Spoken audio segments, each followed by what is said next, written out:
Hi, I'm Pam Quanrud, and today I'm going to try to show you how to do harvesting at home of small trees. So when you get going, the first thing you need is to have a couple of things to help you.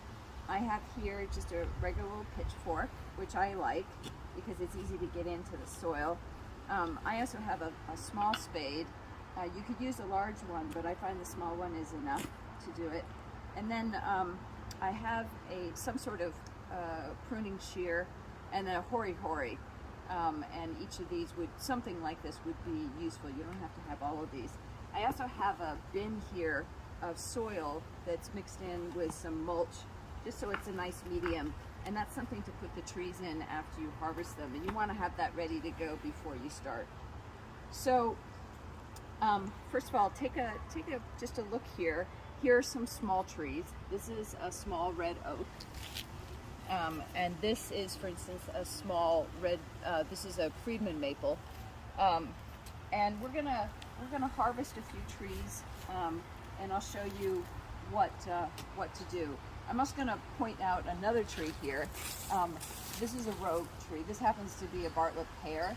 I'm gonna pull it out, but this is far larger than anything that you want to harvest. The largest tree you want to harvest is something that's about mid-calf or up to your knees if you're doing this on your own. The larger the tree, the harder it is to harvest, and some trees at a certain point are impossible if they're too big. So if you're doing an oak, which is what we're going to start with, we're going to start with this one right here. So come on up a little closer.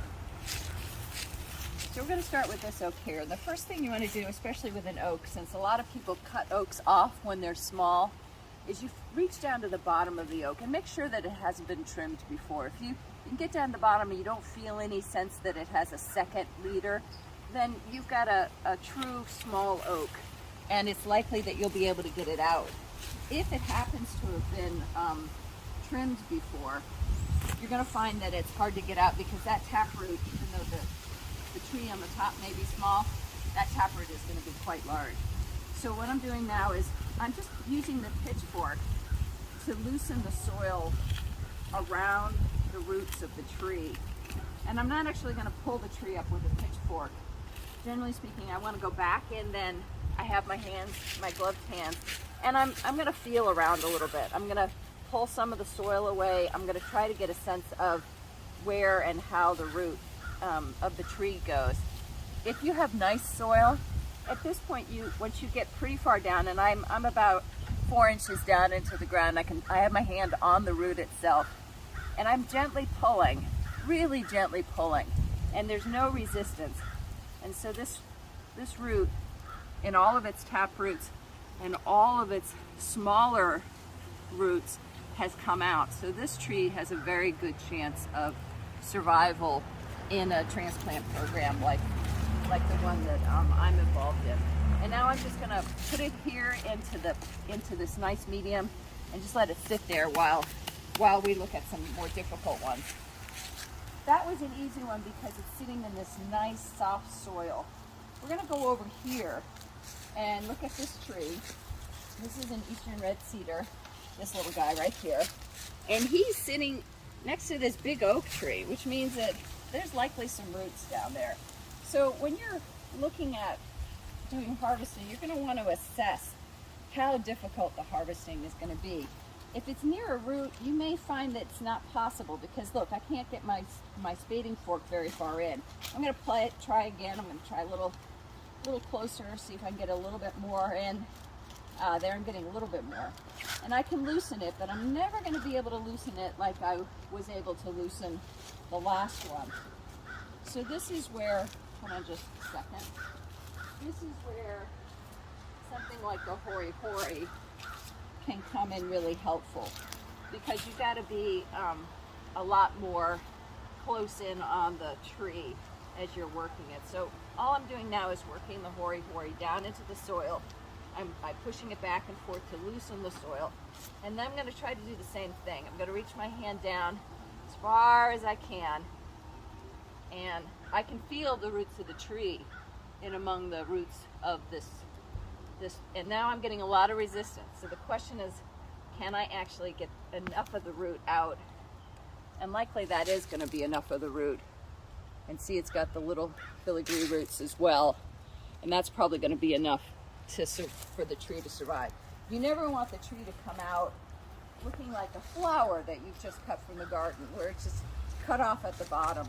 That may seem obvious, but it's not always so obvious. So not every tree is going to be in an easily accessible place. Like this tree is growing right underneath this big, larger bush. So first thing, this is a little willow oak. It's unusual to find them because the small creatures really, really like willow oaks. So the first thing I'm doing is I'm trying to clear out a little of the ground. And then the ground here is just really, really dry. So I'm anticipating, and this is one other thing to remember, if you can, wait to harvest after a rain, because it'll always be easier to get the tree out. And you want to try to do it ideally in the fall, which is a time when the tree is going into dormancy, and so it won't really mind the shock of being dug up. So what I'm doing right now is I'm just using my small spade to loosen the soil. There's a rock down there. This is going to be fun. Underneath the tree. And I'm going to get another dig in on this. My spade's a little sharp, which is nice, but I don't want to cut the roots of the tree. There's not a big root ball on a small tree like this, but all the same, you want to keep you want to spade right up against the tree, the small tree.